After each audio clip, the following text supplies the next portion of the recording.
प्रहार पक्षाचे अध्यक्ष बच्चू कडू यांच्या अन्नत्याग आंदोलनाचा आज चौथा दिवस असून त्यांची प्रकृती खालावल्याने कार्यकर्ते चांगलेच आक्रमक झाले आहेत। अमरावती जिल्ह्यात काही कार्यकर्त्यांनी महायुतीचे बॅनर फाडले, तर आज मुख्यमंत्री देवेंद्र फडणवीस यांच्या अकोला दौऱ्यात त्यांना सभेत काळे झेंडे दाखवण्याचा इशारा प्रहार पक्षाने दिला होता, पण त्यांना पोलिसांनी ताब्यात घेतले आहे। प्रहार पक्षाचे अध्यक्ष बच्चू कडू यांच्या अन्नत्याग आंदोलनाचा आज चौथा दिवस असून त्यांची प्रकृती खालावल्याने कार्यकर्ते चांगलेच आक्रमक झाले आहेत। अमरावती जिल्ह्यात काही कार्यकर्त्यांनी महायुतीचे बॅनर फाडले, तर आज मुख्यमंत्री देवेंद्र फडणवीस यांच्या अकोला दौऱ्यात त्यांना सभेत काळे झेंडे दाखवण्याचा इशारा प्रहार पक्षाने दिला होता, पण त्यांना पोलिसांनी ताब्यात घेतले आहे।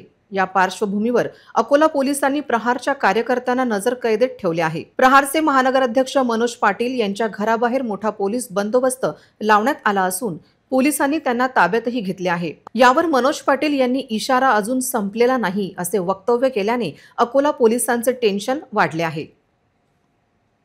काही नाही, पोलीस प्रशासन पोलिसाचं काम करत आहे, आम्ही प्रहार कार्यकर्त्यांना आमचं काम करतो। नियोजन असं आहे की माननीय पालक आपला मुख्यमंत्री साहेब देवेंद्र फडणवीस यांच्या ताफ्याला अडवण्याचा आमचा प्रयत्न राहील, नाहीतर त्यांच्या सभेमध्ये कसा गोंधळ घालता येईल याचाही प्रयत्न राहील। त्यामध्ये त्यांचं लक्ष आमच्या आंदोलनाकडे वेधण्याचा आमचा पूर्ण प्रयत्न राहील। हो, काळे झेंडे दाखवून आम्हाला निषेध व्यक्त करायचा आहे, कारण की गेल्या 4 दिवसापासून माननीय बच्चू कडू हे उपोषणाला बसलेले आहेत व त्याची कुठल्याच प्रकारे दखल घेतली जात नाहीये। त्याच पद्धतीने आम्ही ते आंदोलन करण्याचा इशारा दिलेला आहे। विधेयक आहे सध्या मी, पण अजून पिक्चर संपला नाही, पिक्चर अजून बाकी आहे।